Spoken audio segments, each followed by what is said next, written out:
Well, the hills ain't high, but the valleys are deep. At the bottom of the bluff there flows a crystal creek. On the other side is the place where we reside, here at home with our Ozarks family. Every night in June, by the light of the rising moon, the old folks tell stories about what used to be. Then we play guitars out beneath the summer stars, here at home with our Ozarks family.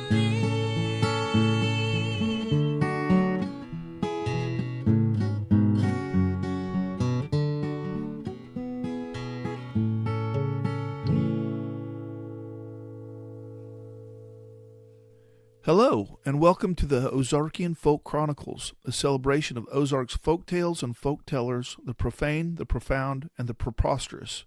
I'm Curtis Copeland. And I'm Hayden Head. And in this episode, we're going to give the devil his due. Now, wait a minute, Curtis. Seems to me the devil has been getting far more than his fair share of credit these days. Well, that's true, but Old Nick, as he is often referred to, amongst several other monikers, shows up often enough in folk tales that we should take a good look at him. Well, now, obviously the devil is the archetypal villain, but his depictions change to fit a particular narrative. Take Dante, for example. Dante represents him with three weeping faces, these impotent flapping bat wings, and hairy flanks frozen in ice. And Milton depicts the devil as a mighty but failed military leader in heaven, a self-deluded politician in hell, and we got plenty of those, and a sneaky perv in Eden. So how does the devil appear in folk tales, or at least in Ozark folk tales? Well, Old Nick showed up in an Ozark story as the flute-tootling friend of a hillbilly and master whittler named Lem Skaggs, in author Weldon Stone's 1948 book, Devil Take a Whittler. Stone's version of the devil even speaks in a hillbilly dialect and behaves just like any other common man. Even though Old Nick walks the hills with his friend Lem, there's no doubt he's the devil. Lem's love interest and bride-to-be Myra strongly disapproves of the friendship and scolds poor Lem frequently, saying that he's headed towards damnation. I really enjoyed Weldon's book, which was originally a stage play written back in 1937, but Stone also intended that this story would become a lasting tale in the annals of American folklore. Well, to the best I can figure, the play only lasted a brief time, and if it wasn't for Vance Randolph and other Ozark scholars referencing Weldon Stone's Whittler story, it would most likely be lost to time. Lem Skaggs is not quite the Huck Finn or Rip Van Winkle, but I find it interesting that the subject of the devil in Ozark's folk tales seems to be a pass for storytellers to include an earthly lustiness with an Ozarkian flavor, kind of a Daisy May Yoakum factor, if you will. Stone's Devil Take a Whittler or Williamson's Woods Colt, and pretty much any book in Harrington Stabemore's series taps into this earthy lustiness. The late Vance Randolph, in my opinion, is the greatest collector of Ozark's folk tales and folk songs, and he's a fellow we're going to be discussing frequently on this podcast. He utilized Ozark tales of the devil and witchcraft as a gateway into discussions of the more titillating topics of Ozark's lore. There's a lot of this material about witchcraft in the Ozarks, and we will no doubt discuss it in future episodes. But, back to your question, Hayden, one typical form that occurs to me is that of the handsome stranger who comes into a rural setting and seduces a girl who may not be exactly innocent, but is certainly naive. I'm thinking in particular of Betty and the Stranger in Vance Randolph's book, Sticks in the Knapsack. Betty loves to dance and declared she'd rather go to hell than miss the barn dance on Saturday night. Well, that's all the encouragement the devil needs. Well, he doesn't need a lot. It's kind of a variation, I think, on the old traveling salesman jokes about the worldly drummer. And the drummer, of course, is a door-to-door salesman who takes advantage of an innocent girl. In a way, depicting the devil as a cad is kind of a precursor to the #MeToo movement, if you think about it. Curtis, one thing that strikes me as odd is that folk tales seldom refer to the devil as Satan. Even though they're technically different names for the same being, it seems like the name Satan is too serious for a folk tale, while referred to him as the devil can almost sound comical, and I really don't quite get that distinction. Well, you're right. And it works the same way with the name God. We can say, "Oh Lord," without much heartburn, but saying, "Oh God," feels more like blasphemy, depending on the context, of course. So what do you make of it? Well, I feel like, as you say, this is more intuitive than anything else. The devil belongs in folk tales, but Satan belongs in a sermon. Yeah, it's funny how just something like a name can make such a difference in something like that. Well, anyhow, it's a good segue to our first story, in which the devil is portrayed as an almost sympathetic figure, a tortured soul who can never escape the consequences of his rebellion. The story is entitled The Devil, You Say, and was written by Peggy Diana Tolman. It was published in the April 1958 issue of Rayburn's Ozark Guide, and here it is. Martha was a good girl who went to church on Sundays and always helped her husband with the chores. That was an accepted fact. Martha always was a good girl, the neighbors vowed. So how on earth could this thing have happened to her? Well, Martha herself could hardly explain it afterward. He was so handsome, was all she could say. And then she would hide her face on her husband's shoulder and cry like a little girl who didn't have the responsibility of farm chores at dawn and a fine Christian man like Jim for a husband. The neighbors just couldn't understand it. It's the talk of the James to this day. But to hear Martha tell it, well, it happened like this.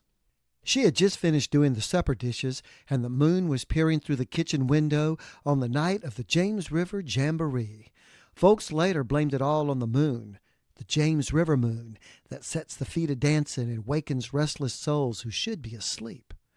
Anyway, with the sound of fiddles a-scraping in the valley and the music of river folks singing out of tune, Jim and Margaret could hardly wait to be on their way to the dance.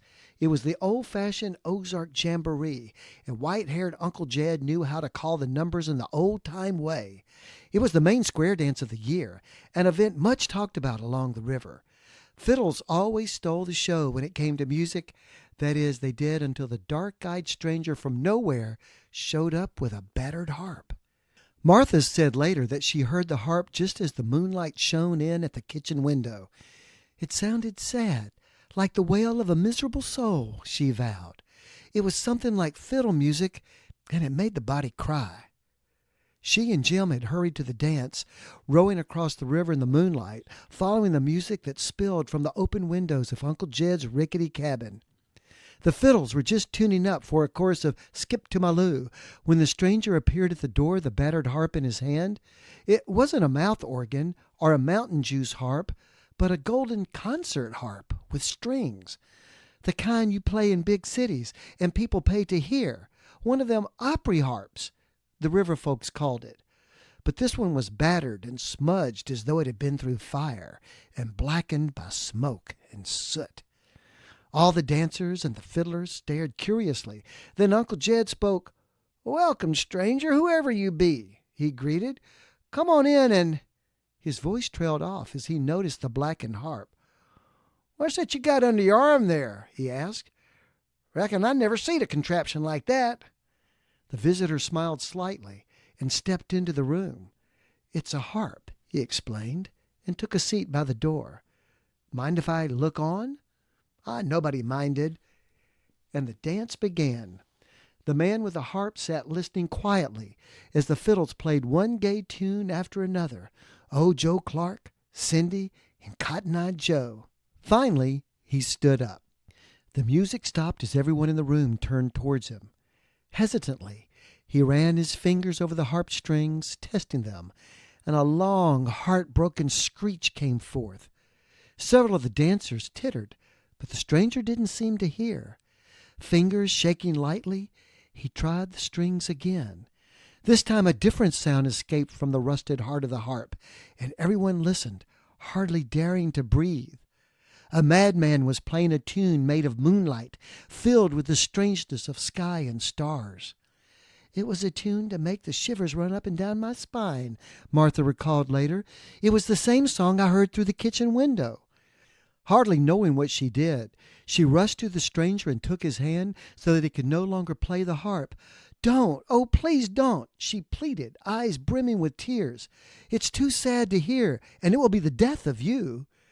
For an instant the black, smoldering eyes softened, and he gazed at her kindly. Then his face hardened, and his voice was gruff when he spoke. "The death of me, did you say, girl? I died a long time ago." Shaking with fright, Martha rose to her feet as the strong, slim fingers crashed wildly across the harp strings. The dancers huddled close together in fear. It was a wild, unearthly tune that the stranger played then, a tune filled with hatred and despair, a reckless, shrieking song of terror. Then the dark-eyed musician began to sing, and the words were chill as the blackest nights and the shadowy pools of the James.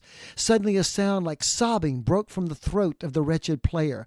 With a mad, inhuman cry, he dashed out the door and into the deepening darkness.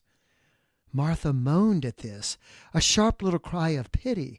Then, avoiding the circle of arms which reached out to stop her, she too dashed out into the night, a night held fast in the grip of watchful stars. Her memory of the adventure was never quite clear afterward. It seemed only that she ran and ran through streaks of jagged moonlight, following the weird sound of the harp, which was always nearby and yet far away, leading her on. Finally she caught up with the handsome stranger, found him sitting on an overturned tree trunk near the river bank, still playing the harp, as tears streamed down his face. She rushed to him and struck the harp from his hands. The man's head was bowed. He didn't even seem to know that she was near. "You are mad," she told him, her voice shaking with fear. "You must forget the harp. Forget it, I say." Suddenly the man looked up into her honest brown eyes, troubled and concerned on his account, concerned for him. With a short laugh he rose to his feet, and Martha stifled a scream. He looked at her strangely, and his voice was soft when he spoke. "Afraid of me, and yet sorry for me, aren't you?" he muttered, smiling his twisted smile. "If you knew who I am, you wouldn't be here." "I don't care," Martha gasped then. "I don't care. I want to help you. I never heard a soul cry the way yours does. Before it really kills you, talk about it. Talk about it to me." The stranger sat down again, and his face was hard once more. "Oh, there was a time when I was happy," he said quietly. "I played this harp, and I was happy. They said I was the handsomest angel." He smiled a little and continued. "I was proud because I was so handsome, and oh, so proud of my talent with a harp. I could play the sweetest melodies that heaven ever heard, and I knew I was better than anyone else. Yes, I was better than any of them, even Michael." And here his eyes grew wild and dark. "Even God." Suddenly he was on his feet, the harp in his hands. "You might say that I am a fallen angel." With a swift motion, he swung the harp far out and threw it into the shadowed waters of the river. "Let it lie there," he screamed then. "Let it sink and rot and be forgotten. It was only a piece of wood." His twisted smile gleamed. "It was only a piece of wood, and it burned." With a mad laugh, he was gone, and Martha stood where she was, speechless with fright, until the river folk found her. Safe in her husband's arms, she buried her face on his shoulder and wept. "It was horrible," she managed to gasp, while her friends shook their heads numbly. "But I was so sorry for him. I never heard a soul cry like that." She lifted her head from Jim's shoulder. "He was truly mad, Jim. It was like the devil had him," she said shakily. Then from the river came a strange sound, like the last notes of a harp dying in the water, beautiful notes that began and ended with a lonely sigh. "Like a breath of heaven," Uncle Jed recalled later. "Like one of them harps the angels play. Shame the poor fellow had to go to the bad. Poor devil." The James River harp has never been found, and as for the handsome stranger, people will tell you that he disappeared. It is hoped forever. But on silver nights when the moonlight shines through the kitchen window, Martha still fancies she hears music, sad and sighing music, like the notes of a harp forgotten, grieving with the night winds for a long-lost soul. So there's one version of a devil story. But is that story technically a folktale, Curtis, inasmuch as it was written in 1958? What do you think? Well, I guess the question is, when does a story or an event in history become a folk tale? It's not as if there's some kind of timetable or checklist. I think the story qualifies as a folk tale because it is grounded in the tradition of the devil as a fallen angel and the playing of harps in heaven, and because the characters in the story are ordinary people who are enjoying a very typical Ozarks music jamboree. The story literally comes from and belongs to the folks. Also, folk tales are an oral tradition, word-of-mouth entertainment, if you will. Sure, folklorists and collectors like Randolph have put them in print, but their origins are stories passed down through the spoken word. And yes, plenty of folk tales have an origin in a real story or event, but over the years, maybe even centuries, the tales are embellished or modified based on the environments and the personalities of the tellers. Heck, a lot of the quote or unquote Ozarks folk tales are actually versions of century-old tales from Europe that have acquired an Ozarks flavoring, using characters, locations, and ways of life that are from the Ozarks region. This makes the story more relatable and entertaining to the listener. Take this story from a little blue book published by Haldeman Julius and published in 1946. This little blue book is titled The Secret Lore of Witchcraft by Gerald Harvey. Well, Gerald Harvey is a pseudonym for Vance Randolph. Interesting. Yeah. Good for you. This particular story is called The Devil in Arkansas. It seems to have some historical basis, even if that basis is nothing more than too much whiskey, but it now falls in the folktale category. Let me read it to you. The Devil in Arkansas. There have been many persons in various countries who claim to have seen the devil. Some of these people are obviously unbalanced, subject to delusions or hallucinations. But occasionally one encounters an apparently sane man who swears that he has met the devil in broad daylight.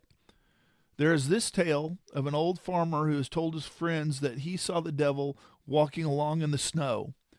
Asked to describe Old Scratch, the farmer answered that he was a skinny man with long hair who wore blue overalls and carried a shotgun.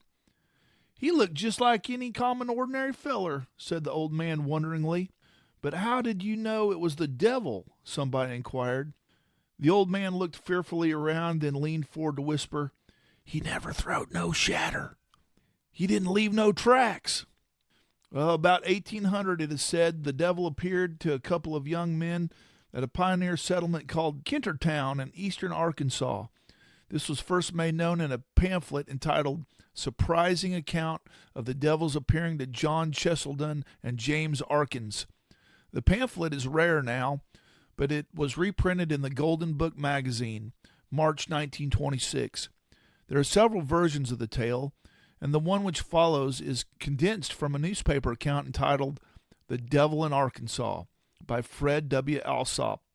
The two young men, writes Alsop, started from their homes on foot to visit friends a few miles distant. After traveling for about 2 miles, they came to a river. Here they heard a considerable rustling of the leaves in the thicket. Supposing the noise indicated the presence of some wild animal, they sat down on a knoll to await its appearance. All of a sudden there issued out of the brush a creature in the form of a hideous beast, preceded by a volley of smoke. The eyes of the monster were like a flame, and the smoke came from his nostrils as from a furnace. As he emerged from the brush, he assumed an erect position, and his appearance immediately altered in the shape and gesture. The men were terrified and fell prostrate on the ground. When they had sufficiently recovered sensibly to be able to look again, they discovered the creature a few yards away, striding through the air about 10 feet off the ground. Contrary to the belief that Satan is merely a disembodied spirit, he had assumed the human form, except that he was destitute of a head. The sight of the cloven foot convinced them that they were in the presence of the devil himself. Overcome with fear and not knowing what to do, since to flee from the menacing being seemed impossible, they begged him to go away. His answer was the most terrible cry that a devil ever uttered. His was by no means the tempting whisperings of an invisible spirit in the vigils of the night. His voice was like that of a roaring lion, its sound shaking the earth and uprooting the trees, and they could not attribute the apparition to imagination, for it was in broad daylight. Verily, the devil in corporal form had sought them out, and they were believed firmly that he intended to make away with them. The afternoon was waning, and the men managed to screw up sufficient courage to resolve to escape their horrible visitant and return home before nightfall. No sooner, however, did they attempt to move away than the demon, assuming a dazzling appearance that rivaled the greatest potentate on earth, descended to the ground, approached them, and with a satanic smile said, "Why do you hurry, friends? I will be your companion and show you the sights and afford you pleasures that you never dreamed of. You have affrighted faces, but what can be the cause of it? Pray let me know, and I will free you from it. Come, young friends, and walk as I do." So saying, he arose and walked above the surface of the ground. This was truly a fearful sight, highly astonishing, writes the author of the original pamphlet.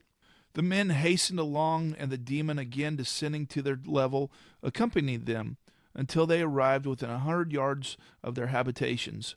Then he told them they must go a little way with him, and he would show them many pleasant dwelling places, provided with every delight, which he was sure they would so greatly fancy that they would take up their permanent abode with him in his realm, especially since they would find many of their countrymen there.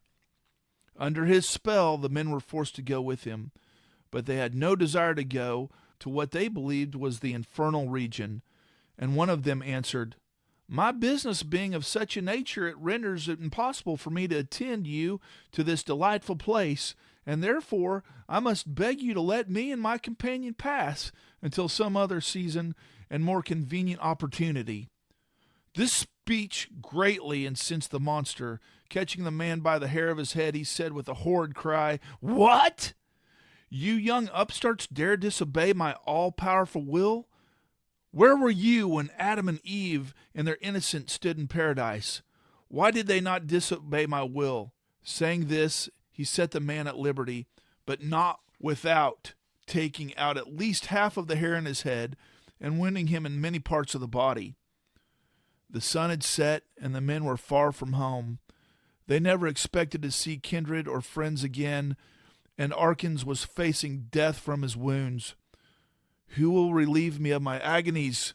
cried out the wounded man. Then the devil spoke. "I will give you that relief which you deserve."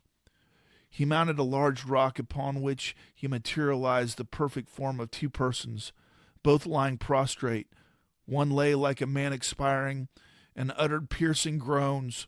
Over and over again he cried, "Oh, my ruined and departed soul!"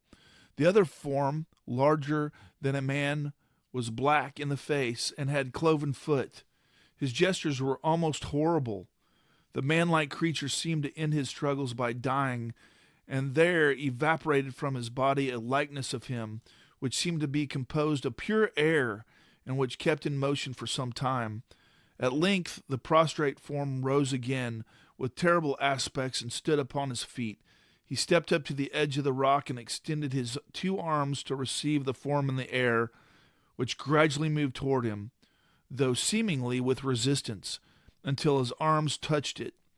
He enfolded the form in his arms, and with great fury leaped down upon the ground.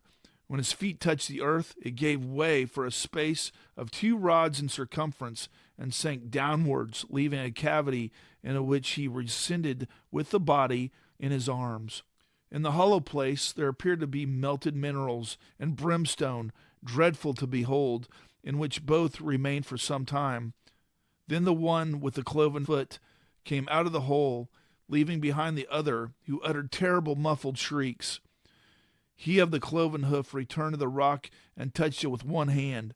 The rock rolled over and entirely closed the cavity in the earth, and all was silent there.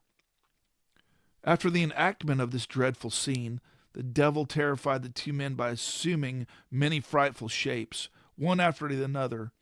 More alarmed than ever by these mysterious demonstrations of the evil one, which they believed foreboded their doom, the man called John Cheseldon resolved to appeal to heaven for relief.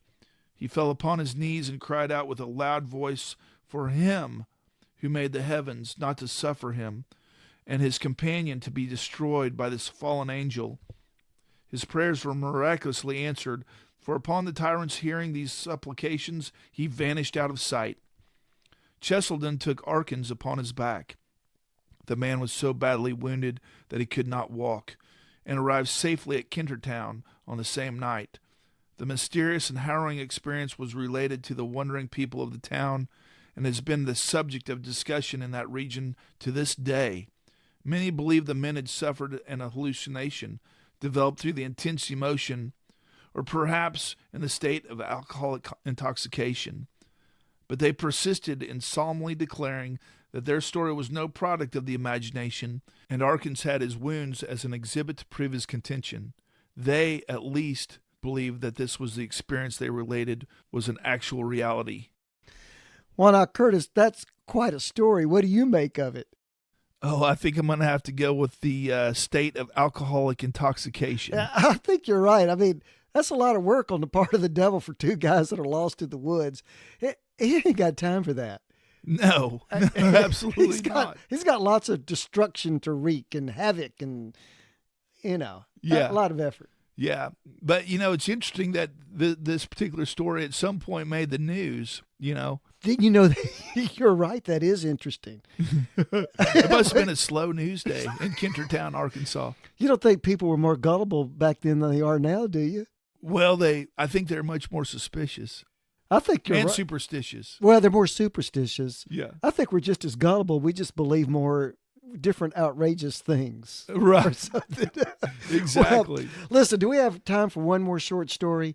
This is another one from Rayburn's Ozark Guide, and I think it's interesting, and I know you're familiar with it. Yeah, and also it is another one of those stories that made the news. The one that I'm about to read. Yeah. Well, I've actually got... Okay, let's hold that thought in mind, and let me go ahead and read this story. Okay.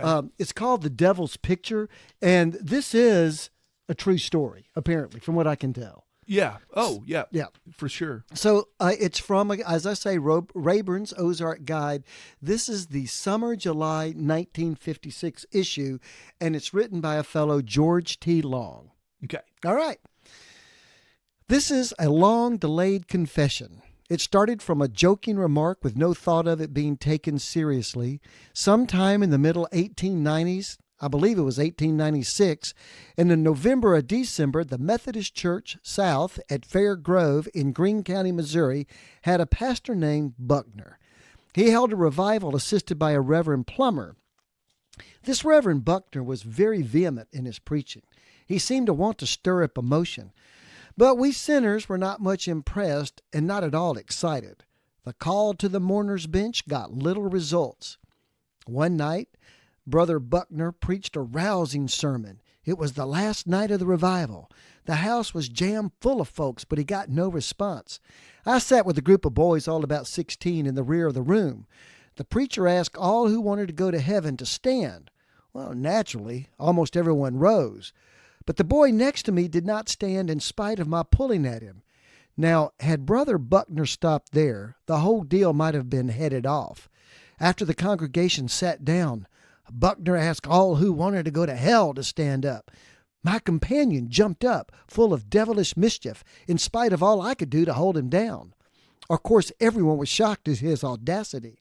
Every eye was turned on this boy. I would not have been surprised had he fallen dead. But after standing several seconds, he sat down, still alive and apparently perfectly healthy. I don't believe anything short of a murder ever worked the people up so much. There were many dire predictions as to what would have happened to this lad. Many prayers were offered for him. He was my pal, and I felt very uncomfortable about the whole situation. That night, rain began falling in great sheets. The church stood north and south with a pulpit in the north end and a belfry high over the south part. The wind blew the rain into the belfry, and some of it ran down between the pale blue wallpaper and the wall, making a vivid splotch about 2.5 feet each way. The next Sunday morning, another boy and myself arrived early for the church service and seated ourselves in about the middle of the room. Every time we heard the vestibule door open, we looked back to see what pretty girl was coming in. Soon I noticed the splotch and called my companion's attention to it. It was a horrible-looking thing, but I had to explain it to him feature by feature. At last he made it out. The picture was a side view facing north. A long, sharp chin curved up with faint lips above. A long, hooked nose almost met the curving chin. There was a right eye socket beside the nose, and the right ear showed plainly. It had a low and receding forehead above and back of the eyes, and long tangled hair that seemed to be blown by the wind about 2 feet to the east. "What do you reckon it is?" inquired my companion. "It's the devil's picture," I answered. "Reckon what made it?" "Because that boy stood up to go to hell last Sunday night," I said. "Do you reckon that was the reason?" "Sure," I said. "What else could have caused it?" And that way the seed was planted, and my companion was good at keeping a secret. Going. By the next day, everybody for miles around had heard about the devil's picture on the church wall, and during the next few days, several hundred people visited the church to see it. Dozens of photographs were made of it. The story got into a St. Louis newspaper with a picture of the picture. I kept still. Gradually, the scare died down. I carried the guilty secret of the hoax for nearly 30 years. People today would probably laugh it off, but in the 1890s, they were quite serious in such matters. I often wondered why pious Missourians spent their money to send missionaries to foreign lands to convert the heathen from superstition, when we had so much of it right here at home. So, this is my confession of the hoax of Satan's picture. Now, Curtis, I'm under the impression that you've heard something about that story before. What have you heard? Well, so, one subject that we're probably going to talk about, or we have to at some point, is the Bald Knobbers. Yes. The 1880s vigilante group in the Ozarks. But back in, I guess it was 2012, we were filming a feature movie about the Bald Knobbers, and one of the locations that we filmed at was in the town of Fair Grove. Huh. And it was a big scene. It was a 4th of July picnic scene. I remember it. Yeah. And so there was a lot of extras from the town of Fair Grove, all ages, old timers to young folks. And this would have been well over 100 years after this occurrence. But a couple of people from Fair Grove remembered the story and talked about the story. They'd heard it from their parents and grandparents. So it's one of those things, a true story that is now folklore of Fair Grove. Undoubtedly. Yeah. That's right. A perfect And example. I remember getting real excited about it and wanting to know, is the church still there? Is the picture still there? And that's been over a decade ago. I can't remember what the answer was, but something maybe we can look into. But you didn't have a chance to actually see the splotch on the wall. No. I wish you could have seen that. Me too, but it sure affected the people of the community, even to this day. You know, we've all grown up with that. In fact, not to say I don't know what, but I've actually done a little research on that, and it's a phenomenon that all of us humans have. It's called pareidolia, and it's this tendency to see a face in some kind of random splotch or other configuration. And you hear about things like that, like, someone who's seen Mary in a pancake, or one of the ones I know. Or Jesus in a burnt piece of toast. In a burnt piece of toast. Or the one I grew up with was an image of Jesus's face in a snow-covered pine tree. Have you ever seen that? When I was a kid, that was a big deal. Someone had taken a picture, and of course the deal is you don't see it immediately, but the picture's taken. I'll tell you another one that's really famous is like there's a mountain on Mars, and when the rover or whatever took a picture of it or satellite, it looked like a human face. And that became kind of a big deal in its time, but it's a tendency we all have, and it's pareidolia. And if we got a little time, I actually have some experience with that myself, kind of like yours, in Fair Grove. So what happened was this. It was a little bit after Easter time, and there was a story that ran on one of the local TV stations.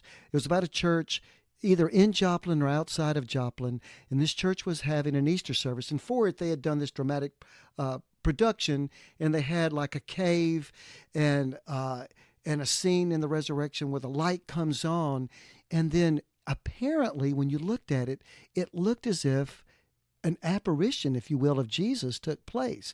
You could see the robe, the hands, the face, and of course they were touting this. Is this? I don't think they said it was, but is this an Easter miracle? I thought, I've got to look into this. Yeah. So I went to the church. And the videographer was there, and he kind of, I could tell he was uneasy about it. He said, well, let me show you what happened. What happened was this. The cave was made out of paper mache, and it left it mottled with lots of shadows and things like that. And then so you couldn't see the light bulb when it was turned on, they had hung a sheet over the mouth of the quote unquote cave. But of course, when the light did come on, the sheet took on the form of a robe. It looked like it hanging there. Yeah. But then all those shadows, the imagination supplied the rest, the face, the hands, and everything else. So it's something, I mean, like you said this with Fair Grove, I mean, these things make the news because they are so compelling to us, but it's really something that we're sort of projecting onto our experience. Right. I guess skeptics could say it's the same. Would that be the same type of thing for the Shroud of Turin? I don't know. I mean, the Shroud of Turin is different because it does look so, that's a good question, actually. Yeah. Well, I don't know. We completely digress, but that's okay. We did, but I don't know that, I think we did. I don't know, because it seems to be in the world of folk tales. Yeah. Right. The faces that appear, the fears that go with it. And who knows how many stories have been generated by these kinds of overactive imaginations, seeing things that were never really there. Right. I think it's more than just a psychological mistake. When you're walking through the woods in the twilight, you have to be looking out for any dangers, especially back in the days when mountain lions and panthers and bears, and not to mention human predators, were more plentiful. Your life might have depended on seeing a face at the right time, And better to imagine faces that aren't there than to fall prey to one that actually is there. And of course, fear intensified the experience. Well, I think that's a good point that you make. You're right. We do have to be savvy. We always have to be on the alert. And part of that is I think you're absolutely right. I do have one last question for you, though, and it's not about apparitions. We've had 2 stories now from Otto Rayburn's Ozark Guide. Can you tell us a little bit about Otto Rayburn and his magazine? Sure, yeah. Otto Ernest Rayburn was not only a friend of Vance Randolph, who we talk a lot about Vance, obviously, in this program, but also very much his contemporary. Being born in 1891, Otto was just about 10 months older than Vance. Both were originally from both raised in Kansas, if you will. Both men also fell in love with the Ozarks at an early age, and both chose to live in the Ozarks and chronicle what they felt was fading, the unique pioneer folkway life of the Ozarks. Their passion for recording Ozarkiana and Ozarks folkways superseded any efforts of financial prosperity. Both men passed away with a lack of any kind of wealth, but left a lasting legacy of Ozark study that is still important to us today. Over 60 years after Otto's death and over 40 years past Vance's death, Otto's contributions to Ozarkiana was a series of Ozarks magazines that focused on Ozarks folklore and folkways. Otto had a very romanticized view of the Ozarks and its people, and that love was evident in his writing. He published his first magazine, Ozark Life, The Mirror of the Ozarks, beginning way back in June of 1925. He edited it jointly with James T. Twilight Ted Richmond. That's a man we're going to discuss sometime in the future episode. He had created a wilderness library for the people living out in the rural hills of the Buffalo River region of the Arkansas Ozarks. He should be a really interesting person to look into. The 16-page paper had the romantic tone that continued in most every periodical and magazine that Rayburn ever created. This tone would be referred to later as Ozarks boosterism. Rayburn and Richmond sold the magazine in 1931. The same year, in Eminence, Missouri, Rayburn started the Arcadian, sometimes known as the Arcadian Magazine. The Arcadian Magazine ceased publication in mid-1932, and then Rayburn enrolled at the East Texas State Teachers College in Commerce, Texas, and published another magazine called Arcadian Life, subtitled A Journal of Ozarkian Lore and Pastoral Living. Then in 1940, Rayburn was commissioned to write the American Folkways series book on the Ozarks. It was called Ozark Country, and Ozark Country came out in December 1941. the same day as Pearl Harbor. So any kind of celebration for his new book was overshadowed by that tragedy that led to our involvement in World War II.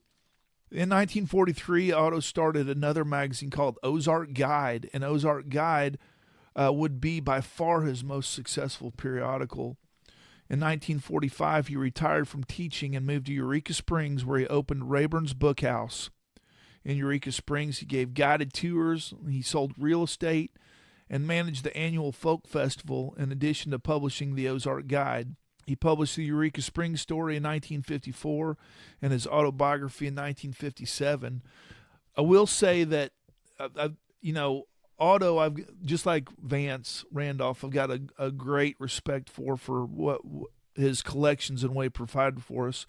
But I feel like he must have been just a tortured individual, because trying to get food on the table, had a wife and kids, but he was concerned with preserving the old romanticized Ozarks, but yet to make ends meet, he had to get into real estate and the Ozarks boosterism, which invited more tourists and visitors and people to come, which ultimately led to, the further pushing the loss of this old pioneer Ozarks type of culture that he'd been trying to save all these years. He must have felt that tension too. Yeah. I mean, I don't think he could ignore something like that. What a strange thing, it's to love something so much that you invite in the very kind of commercialism and the same kind of forces that will ultimately overwhelm it. Right. I mean, and that's part of. Yeah. Yeah. I mean, I think we're still struggling with that, right? We have a place with a culture and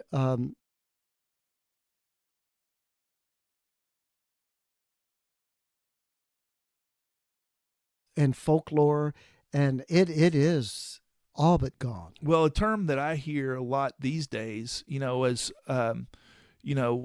population growth and urbanization and things I hear about the Ozarks, whether it be the Buffalo River or other beautiful natural aspects of the Ozarks, I hear the term, we love it to death. We love it to death. Yep. Wow. It's like a child with a kitten. Yeah. Not a good thing. Yeah. Well, maybe someday, and it seems like the Ozarks Mountaineer or other publications that seem to come and go, maybe someday we'll have the same chutzpah of Otto Rayburn and publish a magazine. But in the meantime, we'll do our best to chronicle the folk tales, folk tellers, and folk ways of the Ozarks, the profane, the profound, and the preposterous. See you next time on Ozarkian Folk Chronicles.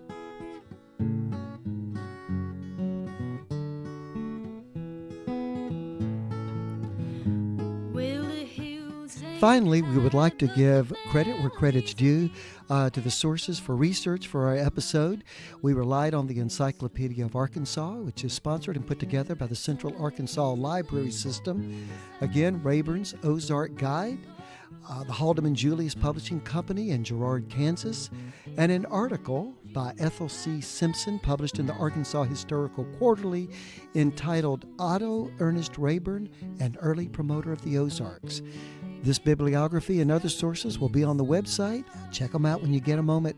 Thank you so much for listening.